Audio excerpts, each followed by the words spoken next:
All right, welcome folks to another episode of the Zanu PF Politburo Session, 2025 Review and Strategy. I'm Samara O'Donnell, and yep, that's right. I promise I'll try not to repeat my usual tongue twister with any of the acronyms today. Anyway, I'm joined by my good mate and co-host, Owen Nhamo. Good day, Owen. How are we looking as we wrap up 2025? I'm well, Samara, thank you, and greetings to all our listeners. 2025, what a year it has been in Zimbabwean politics. There is an air of both reflection and forward momentum, the kind you get just before the rains break, a storm of new possibilities, but rooted in traditions like the tribute to Bishop Paul Mwazha at the opening of this Politburo session. That set a solemn, almost spiritual tone for the review. Did you feel that as well? Absolutely, Owen. And honestly, the way President Mnangagwa opened with honoring Bishop Paul Mwazha, I was struck. I mean, here's a spiritual figure whose work went all the way back to pre-independence. Talk about legacy. And, I couldn't help but think, it's this thread of heroism and unity that keeps getting highlighted every time there's a major policy announcement or national address in Zimbabwe. Indeed, legacy and unity. It is almost foundational for Zanu PF, isn't it?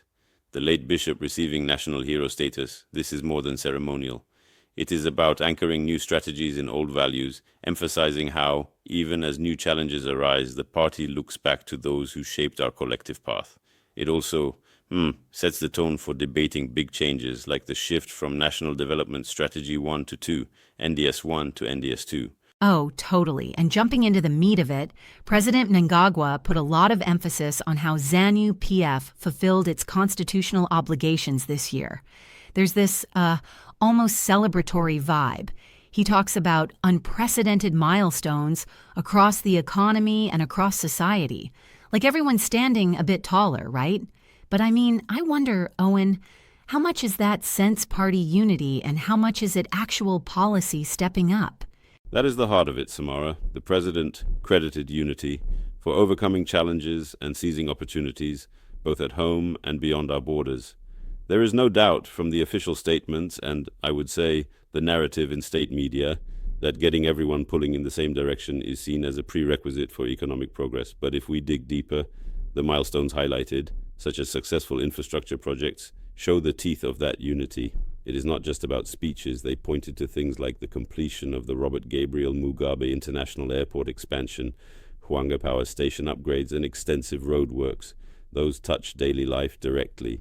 Yeah, and look, I always say I'm the world's biggest infrastructure nerd. It's kind of my thing. But there's a seriousness to these upgrades. You want to see power grid improvements, you want to see roads actually getting drivers somewhere without potholes that swallow your car whole. But, Owen, I nearly forgot. I read that the party was held, was it the 22nd National People's Conference this year? And that's apparently set a tone for the whole strategic path forward, especially with the shift to Vision 2030. Is that right? Yes, you have it right, Samara. That was the Watershed Conference. The resolutions there, according to President Mnangagwa, directly informed both the annual budget and the design of NDS2. So it is a feedback cycle. The party listens, holds forums, and then channels those discussions into policy directions. There was a specific call for all party structures, down to the grassroots, to take part in implementation. So not only is there a strategy from above, but also a strong push for accountability and feedback from below. That whole no one left behind angle popped up a lot too, right? I think that's always easier said than done, like herding cats on a windy day. But Zimbabwe's really emphasizing that the party's making sure even the smallest communities, from urban markets to those tucked away rural districts, are being included when it comes to reporting back on these national resolutions. And honestly, that's pretty striking compared to some other places I've worked in. There's an effort at least to keep the dialogue open. Yes, the president made a point that party leadership at all levels is expected to report back, making sure party progress does not become detached from the grassroots. This, I think, is vital for a country with as much diversity and as many rural communities as Zimbabwe. Although I must say, as someone who has worked in community engagement, challenges often arise at the local level that take longer to filter up the chain than such speeches suggest. But the intent is there, and that matters. Exactly. Now, Owen, let's talk about the move to NDS2. From what I read, That's the National Development Strategy 2, in case anyone listening is new to all these acronyms. It's supposed to set the development direction until 2030. 10 national priority areas, right? The groundwork was laid in NDS 1, with stuff like infrastructure, and now pillars like macroeconomic stability and reducing inequalities are front and center. Is it fair to say NDS 2 is building on what's actually working? That is how it has been set out, yes. NDS 2 is presented as a consolidation phase, taking what was started under NDS 1 and broadening it. So there is a sense of continuity, but also an ambition to elevate Zimbabwe to the status of a prosperous and empowered upper middle income society by the end of 2030. Notably, the plan is targeting macroeconomic stability, something the finance minister underscored, given the turbulence Zimbabwe has faced. There is an expectation that NDS 2 will also tackle unfinished business in those 14 thematic areas from NDS 1. It's a lot to take on.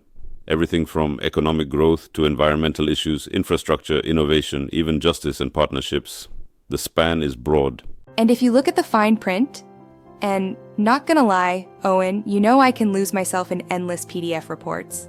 I was a bit surprised how much of the focus is on stability as a foundation.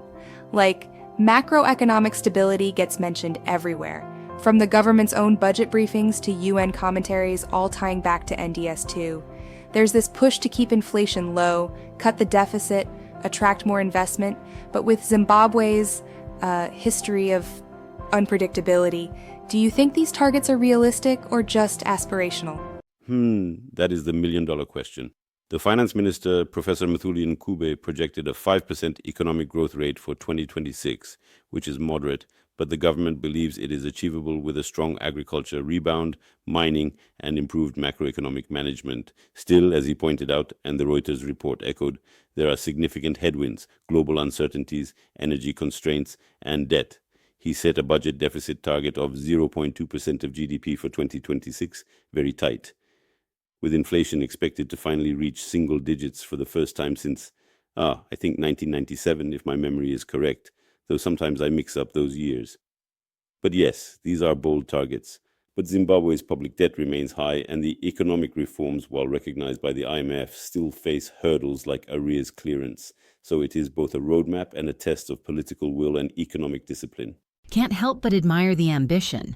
And what's interesting, at least for me as an outsider, is that the president's speech, and I saw this in the Zanu PF official channels as well, keeps circling back to core values: discipline, unity, party above personalities, even as technology like ICTs and AI is acknowledged as a big, modern challenge. That's a rare combo, very future-forward, but always looking back to roots. It's a tricky dance to pull off, don't you think? I agree, and it is a delicate balancing act indeed, Samara. He emphasized adapting to ICT and AI trends for governance and party mobilization, but also spoke strongly about safeguarding the liberation ethos and the revolutionary character of Zanu PF. In practice, maintaining that balance between openness to innovation and fidelity to traditional party values is difficult. I was especially struck by the insistence on discipline and integrity within the party, especially with the hazards of miscommunication on social media. It is a reminder that for all the new tools, the risks remain familiar. Yeah, those warnings about social media missteps. I've heard that tune everywhere, but with a different flavor, I reckon. I mean, every party is worried about going viral for the wrong reasons. But for Zanu PF, there's the added layer of wanting to keep any counter-revolutionary narratives in check. That's got an edge to it. But shifting back, one thing I did want to pin you down on: the emphasis on bilateral relations and regional partnerships. The president sounded pretty upbeat about collaboration with Zambia and Mozambique, and there was a lot of talk about integration, lifting people out of poverty, and all that ongoing engagement. Is that optimism justified, do you think? It is prudent optimism, Samara. Bilateral and regional cooperation with Zambia, Mozambique, and through Pan-African institutions can bring real gains, especially for investment and infrastructure. There have been successful joint projects, but, as always, the devil is in the details. Regional integration can be a slow river, winding and sometimes overflowing, but moving in the right direction. The positive investor sentiment the president referenced domestic, regional, international. It shows confidence, but continued progress will depend on keeping stability and demonstrating that reforms are not just plans, but a practiced reality. Too often in the past, these relationships have stalled for reasons beyond anyone's control. Still, the tone is forward-looking, which counts for something. And that tone, unity, discipline, no one above the party, reaching for prosperity but anchored in history, threads through the whole Politburo review and strategy, doesn't it? There's this very determined effort to link the grassroots to the highest levels of government. I mean, it's not perfect, but you can see the playbook. Then, as we close out, the president finished by urging vigilance, staying alert for counter-revolutionaries and threats to stability. It's a classic call to rally, but delivered at the dawn of a new development cycle. Poetic, almost. Yes, very poetic and characteristic of Zimbabwean politics. As we approach the festive season, that reminder to safeguard the peace, to foster unity and prosperity despite the many storms on the horizon, feels both old and new. Sometimes I am reminded of family drum circles in my own backyard, different rhythms, but all coming together for a single purpose. Leadership, vigilance, sacrifice. These will remain guiding notes as the journey to 2030 continues. Well said, Owen. And that's probably the best place to wrap up today's walk through the Zanu PF Politburo's 2025 review and the big ambitions of NDS2. As always, there'll be more.